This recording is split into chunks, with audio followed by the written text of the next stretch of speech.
भारत की प्राचीनतम बस्तियों में गिना जाने वाला यह नगर मात्र पत्थरों और गलियों का समूह नहीं, बल्कि काल की अविरल धारा को अपने हृदय में समेटे हुए एक जीवंत आत्मा है। प्राचीन ग्रंथों और पुराणों के पृष्ठों पर बार बार जिसका स्मरण होता है, वह स्थान क्षिप्रा की पावन लहरों के किनारे बसा है। प्राचीन पवित्र तीर्थों में से एक, जहां समय स्वयं थम कर पूजा करता प्रतीत होता है। किसी भी भारतीय नगर की तुलना में उज्जैन की जड़ें धरती की गहराइयों में समाई हुई हैं। ऐतिहासिक साक्ष्यों के अनुसार वाराणसी के साथ यह विश्व की सबसे प्राचीन बस्तियों में शुमार है। बौद्ध ग्रंथ अंगुत्तर निकाय में 16 महाजनपदों के बीच अवंतिका का उल्लेख है, जिसका हृदय उज्जैनी था।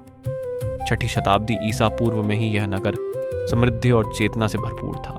पुराण, महाभारत और रामायण इसके धार्मिक, साहित्यिक, कलात्मक और व्यापारिक गौरव का गुणगान करते हैं। इसीलिए सदियों से यहाँ जीवन की धारा कभी रुकी नहीं। सम्राट अशोक ने यही प्रशिक्षण लिया।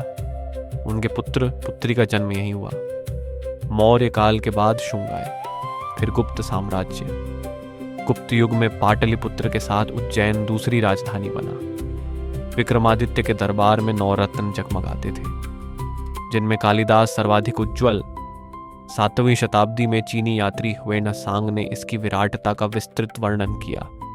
13वीं शताब्दी में दिल्ली सल्तनत के आक्रमण ने मंदिरों को ध्वस्त कर अंधकार युग का आरंभ किया। किंतु 18वीं शताब्दी में मराठा शासन आया और अधिकांश वर्तमान मंदिर तथा भवन उसी काल की करुणामय पुनर्निर्माण की गाथा बनकर खड़े हुए। उज्जैन की यात्रा का आरंभ काल भैरव मंदिर से होता है। महाकालेश्वर के पश्चात दूसरा सबसे पवित्र स्थान।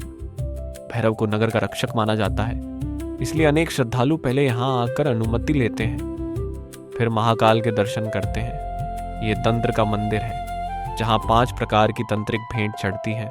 मान्यता है कि पुजारी द्वारा चढ़ाया गया मध्य देवता ग्रहण कर लेते हैं और वह लुप्त हो जाता है। उज्जैन महाकाल की नगरी है। 12 ज्योतिर्लिंगों में यह स्वयंभू शिवलिंग दक्षिणामूर्ति है। दक्षिण मुख वाला महाकाल शब्द महा और काल से बना है। यह समय और मृत्यु से परे है। 2000 वर्षों से यहाँ पूजा की अविरल धारा बह रही है। कालिदास के मेघदूत में भी इसका उल्लेख है, जहां उस समय शिखर नहीं था। वर्तमान मंदिर 1734 में मराठा सेनापति राणोजी शिंदे ने बनवाया। वास्तुकला उत्तर नागर शैली की है। अधिकांश यात्री महाकाल दर्शन के लिए ही आते हैं। कम समय हो तो पहुंचते ही कतार में लग जाए। अधिक दिन हो तो आरती अवश्य देखें। श्रावण मास में भस्म आरती जीवन भर हृदय में बस जाती है।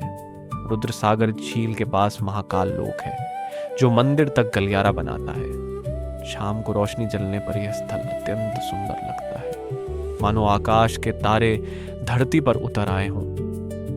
क्षिप्रा किनारे कई मंदिर पानी पार कर पहुंचना पड़ता है।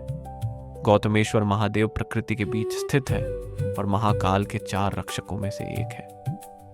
यहाँ अभिशाप मुक्ति की गहरी मान्यता है। क्षिप्रा घाट के अंत में प्राचीन नरसिंह मंदिर। आरती से पहले पुजारी योग करते हैं, शांत, ध्यानमग्न। महाकाल हर उज्जैनी के हृदय में बसे हैं। महाकाल से पैदल दूरी पर स्थित यह 51 शक्तिपीठों में से एक है।